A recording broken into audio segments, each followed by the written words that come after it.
Kristin Neff adalah salah satu tokoh yang membahas tentang self-compassion. Self-compassion menurut dia adalah suatu bentuk penerimaan diri yang sehat. Menurutnya, self-compassion adalah suatu sikap terbuka terhadap aspek-aspek diri dari kehidupannya yang tidak disukai. Komponen self-compassion ada 3, yaitu self-kindness, common humanity, dan mindfulness. Self-kindness mengacu pada kecenderungan untuk menjadi, memelihara, dan pemahaman terhadap diri sendiri daripada menghakimi diri sendiri dengan keras atau self-judgment. Yang kedua ada common humanity, yaitu melibatkan dan mengakui bahwa semua orang memiliki masalah, membuat kesalahan, dan merasa tidak mampu dalam beberapa cara dibanding dengan perasaan terisolasi atau isolation. Yang ketiga yaitu mindfulness, melibatkan dan menyadari pengalaman saat sekarang dengan cara yang jelas dan seimbang sehingga tidak satu pun diabaikan pada aspek menyukai diri sendiri atau hidup seseorang dibandingkan dengan over identification. Oke teman-teman, tadi adalah penjelasan dari komponen self-compassion. Nah, berikut adalah kebalikan dari 3 komponen self-compassion yang tadi sudah dijelaskan. Di antaranya adalah yang pertama, self-judgment adalah sikap merendahkan dan mengkritik diri sendiri secara berlebihan terhadap aspek-aspek yang ada di dalam diri dan kegagalan yang dialaminya. Nah, individu yang mengalami self-judgment ini cenderung menolak perasaan mereka, pemikiran, dorongan, dan tindakan-tindakannya. Yang kedua, ada isolation, adalah individu yang merasa terpisah dari orang lain karena rasa sakit atau frustasi yang dideritanya. Nah, individu yang mengalami isolation ini akan merasa dirinya sendirian ketika mengalami kegagalan, dan cenderung merasa orang lain ini dapat mencapai sesuatu dengan lebih mudah dibanding dirinya. Yang ketiga ada over-identification, yang berarti kecenderungan individu untuk terpaku pada semua kesalahan dirinya, serta merenungkan secara berlebihan keterbatasan-keterbatasan yang dimiliki akibat kesalahan yang telah diperbuatnya.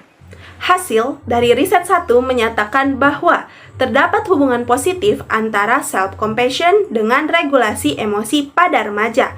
Artinya, semakin tinggi self-compassion yang dimiliki, maka semakin baik pula pengelolaan emosi yang dimiliki remaja tersebut.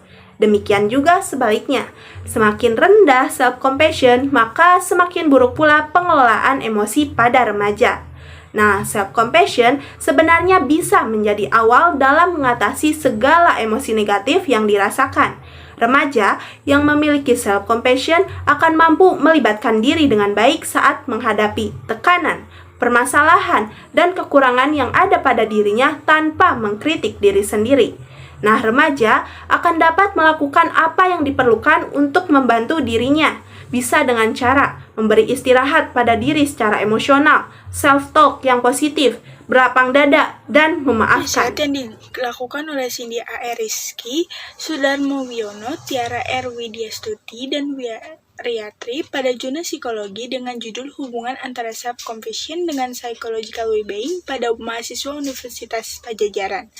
Hasil uji korelasi dalam penelitian ini menghasilkan penerimaan hipotesis yang menyatakan terdapat hubungan yang signifikan antara self-compassion dengan psychological well-being pada mahasiswa Universitas Pajajaran.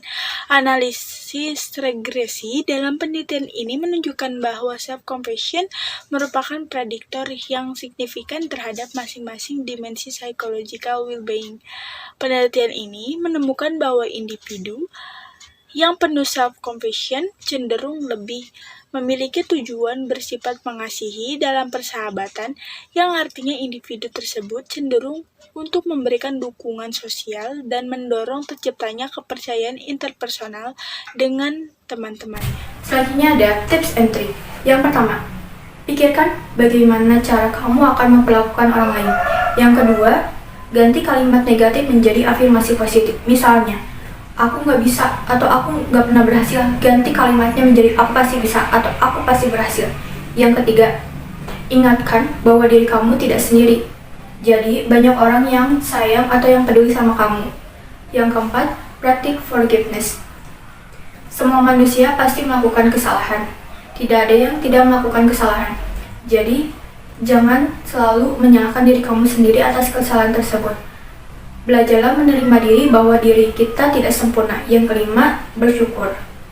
Nah, daripada memikirkan hal-hal yang tidak kita miliki, lebih baik kita menghargai apa yang kita miliki.